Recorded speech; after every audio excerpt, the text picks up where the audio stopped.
Hi everyone, my name is Miss Rodriguez and today I'll be going over the topic of consent.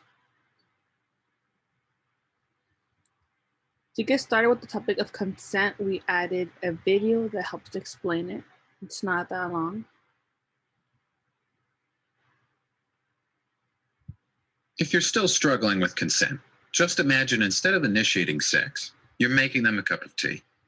You say, "Hey, would you like a cup of tea?" And they go, "Oh my God, I would love a cup of tea. Thank you." Then you know they want a cup of tea. If you say, "Hey, would you like a cup of tea?" And they're like, I'm not really sure. Then you could make them a cup of tea or not, but be aware they might not drink it. And if they don't drink it, then, and this is the important part, don't make them drink it. Just because you made it doesn't mean you are entitled to watch them drink it. And if they say no, thank you, then don't make them tea at all. Just don't make them tea. Don't make them drink tea. Don't get annoyed at them for not wanting tea. They just don't want tea, okay? They might say, "Yes, please. That's kind of you." And then when the tea arrives, they actually don't want the tea at all. Sure, that's kind of annoying as you've gone to all the effort of making the tea, but they remain under no obligation to drink the tea. They did want tea, now they don't. Some people change their mind in the time that it takes to boil the kettle, brew the tea, and add the milk. And it's okay for people to change their mind. And you are still not entitled to watch them drink it. And if they're unconscious, don't make them tea. Unconscious people don't want tea. And they can't answer the question, "Do you want tea?" Because they're unconscious. Okay, maybe they were conscious when you asked them if they wanted tea. And they said yes. But in the time it took you to boil the kettle, brew the tea, and add the milk, they are now unconscious. You should just put the tea down.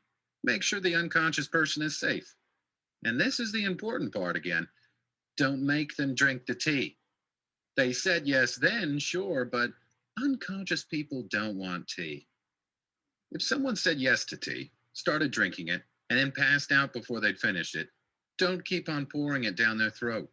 Take the tea away. Make sure they're safe, because unconscious people don't want tea. Trust me on this.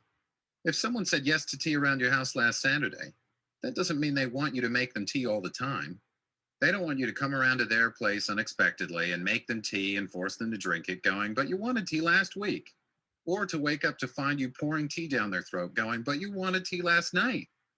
But if you can understand how completely ludicrous it is to force people to have tea when they don't want tea, and you're able to understand when people don't want tea, then how hard is it to understand it when it comes to sex?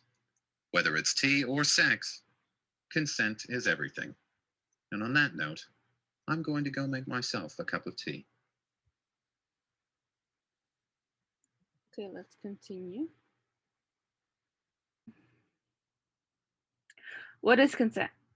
Consent means actively agreeing to be sexual with someone.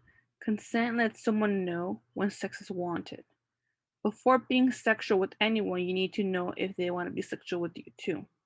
Consenting and asking for consent is about setting your personal boundaries, respecting those boundaries of your partner also, and checking if things aren't clear.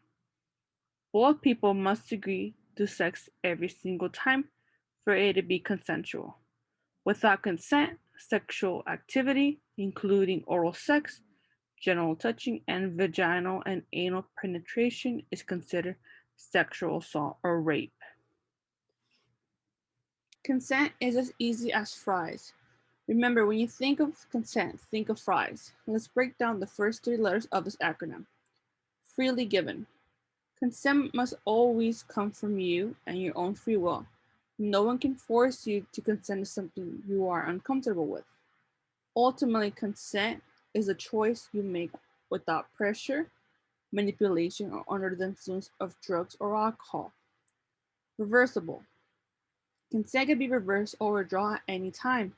It does not matter if you're in the middle of kissing someone or if you're in the middle of engaging in a sexual activity with someone. The moment you feel uncomfortable, you have the right to draw back your consent. Informed. Staying informed at all times means being sure that your consent is being understood and valued at all times.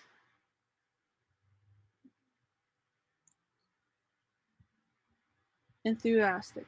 When it comes to sex, You should only do stuff you want to do, not things you feel you're expected to do. Specific. Saying yes to one thing like going to the bedroom to make out does not mean you've said yes to other things like having sex. The bottom line is that you get to have the final say over what happens with your body. It does not matter if you hooked up before, or even if you said yes earlier and then changed your mind. You're allowed to say stop at any time, and your partner needs to respect that. Consent is never implied by things like your past behavior, what you wear, or where you go. Sexual consent is always clearly communicated, and there should be no question or mystery. Silence is not consent. It is not just important the first time you're with someone. Couples who have had sex before, or even ones who have been together for a long time, also need consent before having sex every time.